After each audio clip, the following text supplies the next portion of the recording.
Namaskara to all of my story lovers. Welcome back in Storytime channel. I'm Pallavi reading interesting stories for you.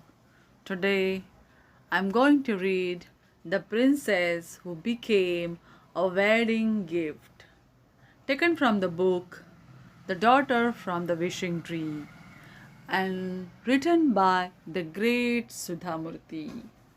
Now let's go to the story. Battles between gods and demons were a normal occurrence in ancient times.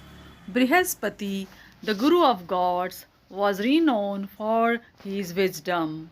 He had an intelligent, handsome, and obedient son named Kacha. Meanwhile, the guru of the Asuras was Shukracharya, who was extremely sharp, knowledgeable, and short tempered. Whenever Asuras were killed, Shukracharya used a special mantra called the Sanjeevani to bring them back to life. As a result, a time came when Asuras began emerging victorious in almost all encounters. No matter how hard or valiantly the Devas fought, they inevitably lost because Brihaspati did not possess the knowledge needed for the Sanjeevani mantra. After consistent and considerable losses, the gods became frustrated and convened a meeting. There, a decision was taken to send Kacha to Shukracharya's ashram with the pretext of serving him, but with the underlying mission to learn the life reviving mantra from him. The gods instructed Kacha, do whatever needs to be done to learn the mantra. The survival of our species depends on it. Kacha nodded and set out for his destination. When he reached Shukracharya's ashram, he bowed to the great master and implored him, O sir, I am Kacha, the son of Brihaspati. I have an earnest desire to be your student and serve you. Please accept me as a disciple. I will never give you cause for complaint. Guru Shukracharya was a smart man. He understood why Kacha had come to him. But in those days, it was the duty of a teacher to accept a worthy student if he sincerely desired to serve him. Shukracharya thought, I can easily accept Kacha as my student. After all, I can teach only what I think is suitable for him. True to his word, Kach served his master very well. Shukracharya taught him many skills but ensured to not teach him the Sanjeevani mantra, being fully aware of the consequences. Shukracharya had a beautiful daughter called Devyani, who was the apple of his eye. Since her mother's death many years ago, she had developed a close bond with her father, but she often felt lonely. With the arrival of Kurt, Devyani was happy to have a friend close to her own age. Her father was often busy with his lesson or the matters of the state, and over time, Kutch became a wonderful companion to her. She began telling him everything, including her smallest desires, and Kacha would bring her whatever she wanted. If she yearned for a flower from the forest, Kacha would acquire the exact flower she described. If she wanted to go for a stroll, Kacha would ensure he was there to escort her. Gradually, she fell in love with him. The Asura students who had been keeping an eye on Kacha were unhappy about this turn of events. They suspected the real reason behind Kacha's presence in the ashram but didn't have the courage to discuss it with their teacher. One day, Shukracharya sent Kacha with instructions to graze the cows. Seizing the opportunity, the Asuras murdered Kacha and the cows returned to the ashram on their own in the evening. When Kacha did not come back to his teacher's home by nightfall, Devyani became worried about his safety. She went to her father and said softly, "Father, I am worried about Kacha. He hasn't returned with the cows. Please do something and find him." Shukracharya looked up and saw the tears in her eyes. He meditated deeply and learnt about Kacha's miserable fate and the hands of Asuras. Unwilling to disclose to Devyani that their fellow Asuras had killed Kacha, he used the Sanjeevani mantra to revive Kacha and ensure his safe return. A few days later, the Asuras made a second attempt to kill Kacha. This time, they threw his body in a well. Secretly, Shukracharya revived Kacha again. Exasperated, the Asuras devised an evil scheme. The next time they killed Kacha but burnt his body, mixed his ashes with water, and filled their guru's drinking pot with this water. That evening, Shukracharya ate dinner and drank the water from his pot. The evening blended into night and Kacha still did not return. As usual, Devyani sorrowfully requested her father to find him. After meditating, Shukracharya realized that he would have to tell Devyani the truth. So he explained what had happened and said, "My dear daughter, Kacha is now in my stomach, so I cannot revive him." A tearful Devyani insisted, "No, father, you must bring him back somehow." Shukracharya tried to elucidate. "If I revive Kacha, he will have to come out from my stomach. That means that I must die so that he can live. Tell me, my daughter, do you want your father or your friend? Only one of us can live. I want both of you to be alive and well. Father, you can't make me choose. Please, I love both of you," asserted Devyani. "My dear girl, Kacha is no ordinary man. I know the reason behind his request to serve me. The truth is that he wants to learn the Sanjeevani mantra. And if you want both of us live, the only way is to teach him the mantra while he is in my stomach. After that, I will revive him, but in the process, I will die. Then he must use the mantra to bring me back. But that is very dangerous move, Devyani. You must understand the consequences of this action. This will destroy the Asuras eventually, and it will be unfair to our king. I beseech you, please forget about Kacha."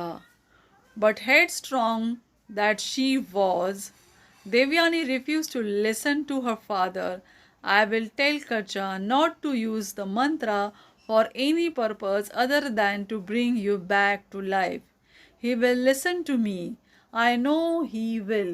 Please bring him back to me." His love for his daughter blinded Shukracharya and he gave in. Just as he had predicted, Kacha emerged from the Shukracharya's stomach, killing the Guru in the process. Kacha fulfilled his duty and revived his teacher by chanting the mantra until Shukracharya also came back to life. The place where Shukracharya revealed this precious mantra is in Kopagaon in the state of Maharashtra. There is also a temple there where people can get married at any time on any day without following the usual tradition of identifying the right muhurat or auspicious time to get married. Even today, on both sides of the river Godavari, there is a friendly fight between people to showcase the traditional enmity between the two sides. One side dressed up as Devas and the other as Asuras. Now Devyani was ecstatic to have both the men in her life safe and sound. But with this incident, Kacha's mission was complete, and he knew that he had to leave the ashram. The next day, when Devyani realized that Kacha was about to depart, she was taken aback. "Oh, Kacha, why are you leaving?" she asked. When Kacha did not respond, Devyani started sobbing. "I love you. I have done everything that I could to keep you alive. You must marry me. Isn't that the right thing to do?" Kacha smiled gently. "My dear Devyani, I have always respected you both as my teacher's daughter and as my friend. I have never had or professed any romantic feelings for you. Now I am born out of your father and have become a brother to you. Please forgive me, but I cannot marry you." Devyani tried her best to cajole him but failed. Angry and upset, she cursed Kacha. "The Sanjeevani mantra will never be useful to you because you have used my emotions in an unfair manner to reach your goal. Despite the knowledge you now possess, you will never be able to revive anyone by chanting the mantra." The usually calm and collected Kacha became livid and cursed her back. "Oh Devyani, you will never marry a sage son. Your headstrong nature is not suited for the calm and quiet fraternity of the sages. May you marry someone of a clan of that temperament." Saying thus, Kacha departed from his teacher's home and Devyani became lonely once more. Time passed, and one day Devyani received an invitation to participate in some water games. The invitation was from the Sharmishta, who was her friend and the daughter of the king of the Asuras. Delighted, Devyani went to the specified location on the day of the games. There she found herself surrounded by the princess' other friends, who were wearing fashionable and expensive clothes. She was the only one in a simple cotton outfit. She realized then that she did not fit in with the rich, princely crowd and how different her world was just because she was the daughter of sage. A short while later, everyone entered a water tank and the girls began splashing around. Princess Sharmishta took charge and the games began. The group played for hours. Daylight turned into twilight and the games finally came to an end. The girl stepped out of the water and began changing into dry clothes. Without much light to guide her, Devyani quickly made her way in the dark to the clothes she had brought with her and changed into them. Just then Sharmishta came by in search of her clothes. She looked up and saw her friend Devyani wearing them. Sharmishta cried out in anger, "How dare you, the daughter of a poor teacher, have the audacity to wear my clothes? They are made up of silk and gold. You must only wear simple cotton outfits. Give my clothes back to me right now." Sharmishta looked around for Devyani's clothes, found them, and threw them at her. Devyani unrobed and quickly wore her cotton blouse and sari. She felt humiliated and shouted at the princess. It was a mistake because of the dark Sharmishta. "How dare you speak to me this way? My father and his special Sanjeevani mantra are a major reason for the Asuras winning the wars against the gods. How can you forget that?" "Don't talk too much, Devyani. Your father is not doing this out of the goodness of his heart. He is doing it for his livelihood. which is solely dependent on my father. Don't you forget that, retorted Sarmishta in disdain. The argument exalted, and the both maidens lost their temper and their minds. The other girls around them witnessed the screaming match from a distance. They didn't know what to do. One was Princess and the other renowned teacher's dear daughter, who had the courage to stop them. When it became too dark, the other girls soundlessly went back to their homes. Meanwhile, in an uncontrollable fit of rage, Sharmishta pushed Devyani into a waterless well. She was so livid that she left her friend there and headed back to the palace. As the hours passed, darkness further enveloped Devyani, and it became eerily quiet. She began sobbing. I know that my father will find me once he knows that I am missing, she thought. But how long will it be before it starts searching for me? Or perhaps Sharmishta will lie and say that I am somewhere else. If that happens, I might die here without any food or water. She began yelling out in the hope that someone would help her.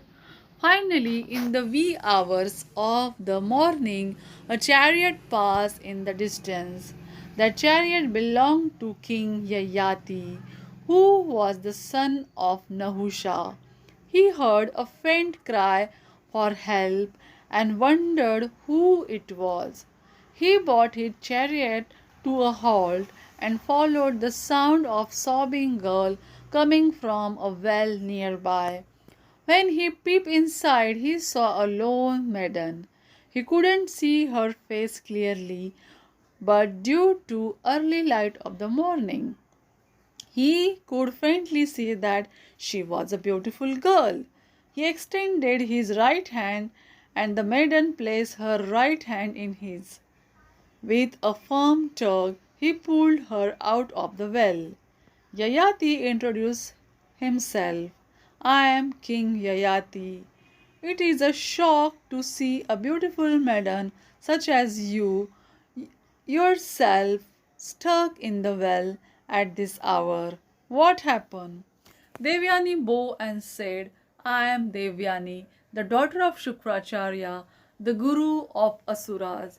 I was intentionally pushed inside the well by a princess, but the important thing is that you have held my right hand and I yours. You must wed me formally now that we have unknowingly completed a ritual usually done during a wedding. King Yayati was taken aback. Though Devyani was very beautiful, he knew of her father's reputation and his short temper. I have simply helped you, my lady. My intention isn't to get married to you. Neither was mine, but fate has deemed it so. Don't you think it is a custom for the daughter of sage to marry the man who holds her right hand? She sighed. And so here we are. Kachakar's was coming to fruition. Yayati agreed, somewhat reluctantly. He was still afraid of what Shukracharya might say or do. Devyani suggested their next course of action. Why don't I go home and talk to my father? You can come to the ashram tomorrow and formally ask for my hand in marriage. Back at home, Shukracharya was sick with worry about what had happened to his daughter. She should have returned home by nightfall, he thought. She has never been this late before. Had she taken ill? What if something happened to her during the water games? What if she has drowned? How will I live without her? I must do something. Disturbed, he began pacing around the house. Just then Devyani walked in. Her face was red with anger, and her father could see that she was shaken and upset. Devyani told Shukracharya about everything that had happened. Then she said, King Yayati will come tomorrow to ask for my hand in marriage, and I consent to it. Shukracharya agreed to the match, but Devyani's anger flared up again, and she said, You must ask Sharmishta's father to make the arrangement for my wedding, since you are the most important person in his court. I request you to give me what I ask for when the time comes for you to give me a wedding gift. Shukracharya tried to placate her. Oh Devyani, I have helped the king win so many wars that he will give me whatever you desire. Tell me, what would you like as a wedding gift? Devyani did not respond. Do you want books? Shukracharya prodded. Father, I want neither books nor wealth. My earnest desire is to have Sharmishta as my slave. She must accompany me to my husband's home. Shukracharya was not prepared for such a request. Usually, the daughter of sage aspired only for knowledge. He tried to convince her to change her mind. My dear daughter, I agree that Sharmishta has made a mistake, but you should forgive her and forget this unpleasant incident. Since is the princess of the Asuras, you can't order her to be your slave. I promise I will tell her father about her bad behavior and that she will be punished accordingly. But I will advise you to go to your husband's house in peace and happiness and not take an act of revenge along with you. Devyani, however, would not budge. Father, I ask for nothing else. This is all that I want. Shukracharya knew of his daughter's strong minded nature.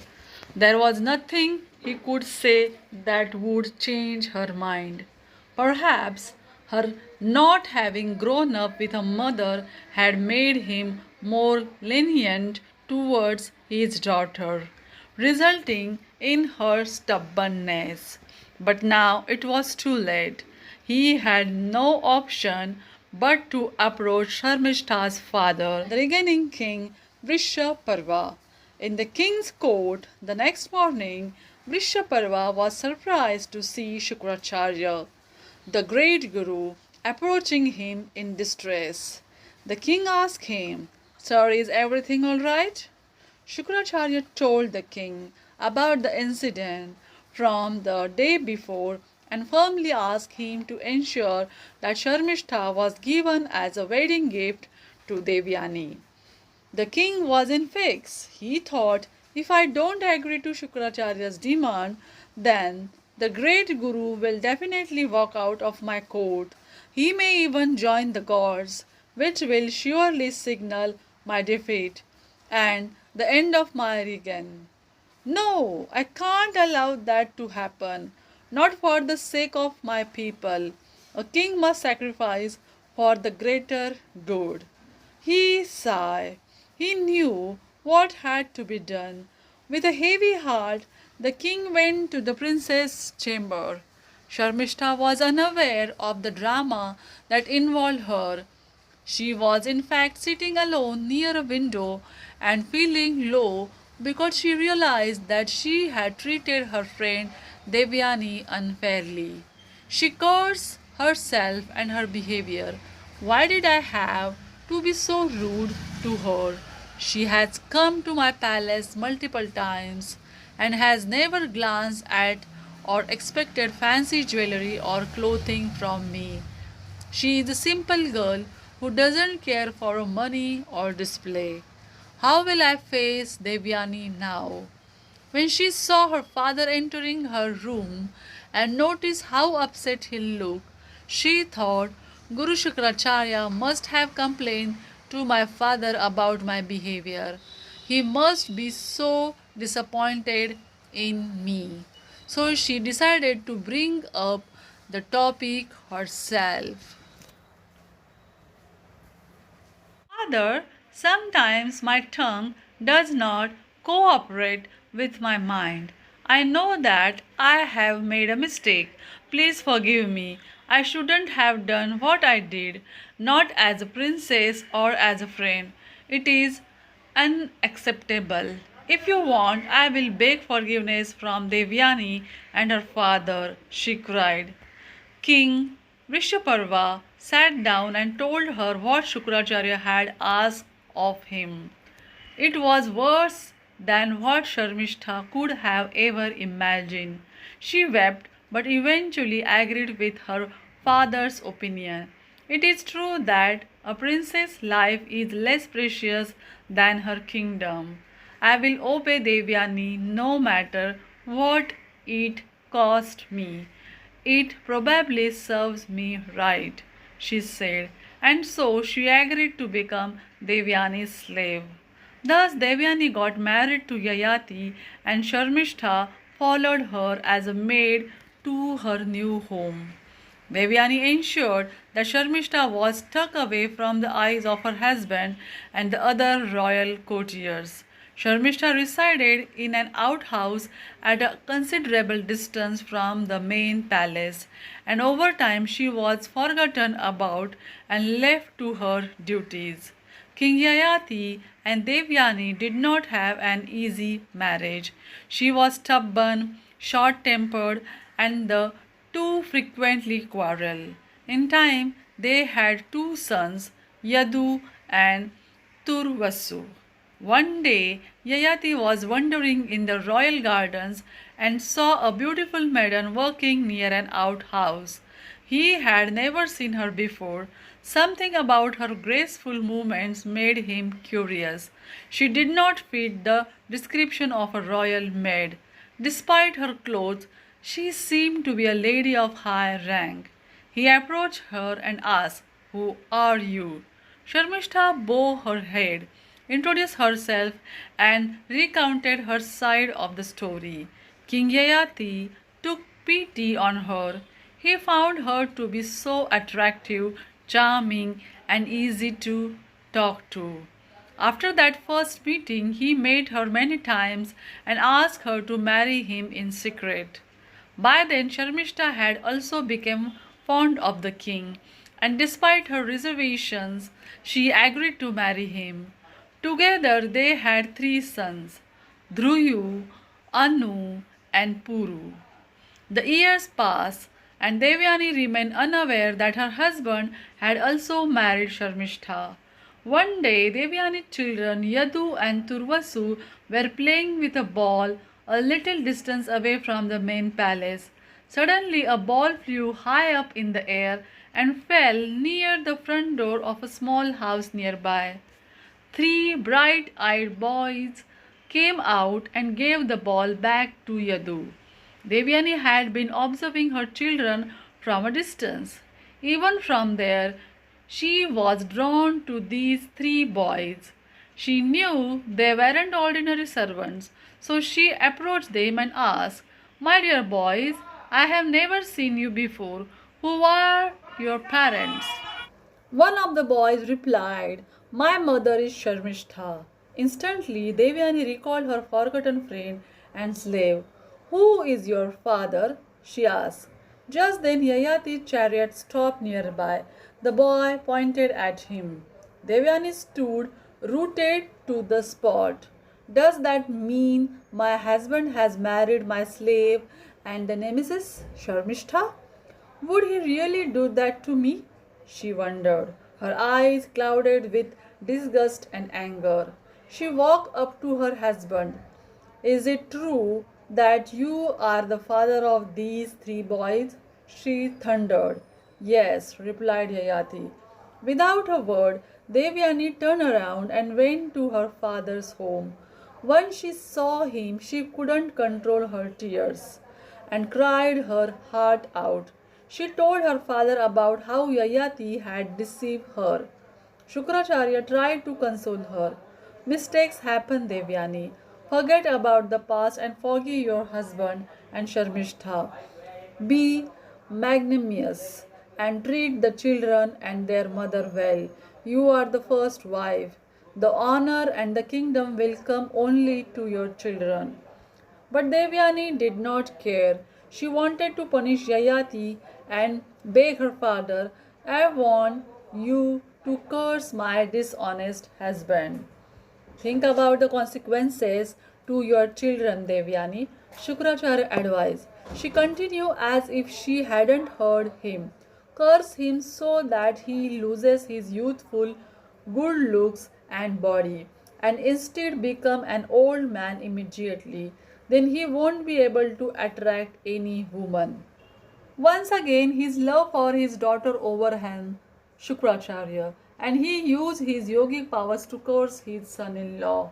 When Yayati learnt of the curse he was to face, he came and fell at Shukracharya's feet and asked for forgiveness. Shukracharya felt sorry about the price Yayati would have to pay for his mistake. So, with kindness, he modified the curse. May you turn old immediately, but if some young man is willing to exchange his youth for your old age, you can become young again.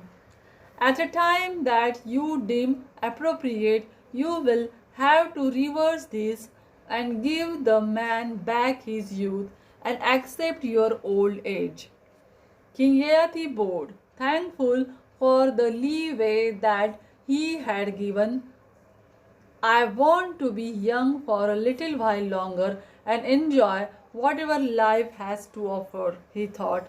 He left Shukracharya's house with the hope that one of his sons from Devyani would be ready to temporarily give their youth to him. To his dismay, both Yadu and Turvasu declined to do so. Yayati became upset with the two boys. I raised you thinking that you would be my successors when the time comes, but you are not ready to sacrifice even a little for your father's sake. I promise you this, neither you nor your lineage will ever rule a kingdom. Today, it is well known fact that Yadu's lineage, the Yadavas, never ruled a kingdom. Lord Krishna was born in the same dynasty but never sat on the throne. Aware of his ancestral history and despite his eligibility to be king, Krishna chose to crown his grandfather Agrasen instead. Disappointed with Yadu and Turvasu, Yayati approached the sons he had with Sharmishta. Puru looked to his mother for guidance. Sharmishta said quietly, it is the duty of son to help his father. Puru understood and offered his father his young body. Immediately, Yayati became young again, while Puru aged and became an old man. For many years, Yayati lived happily and enjoyed his youth. Much later, he realized the fruitlessness of the human body and exchanged it back with Puru. Puru and his successor eventually became the emperors of the dynasty. The lineage of Puru then became known as the Kurus, who ruled Hastinapur and become the originators of the great epic Mahabharata. Do you like this story? Then tell me in the comment box and subscribe our channel. Thanks for watching, guys.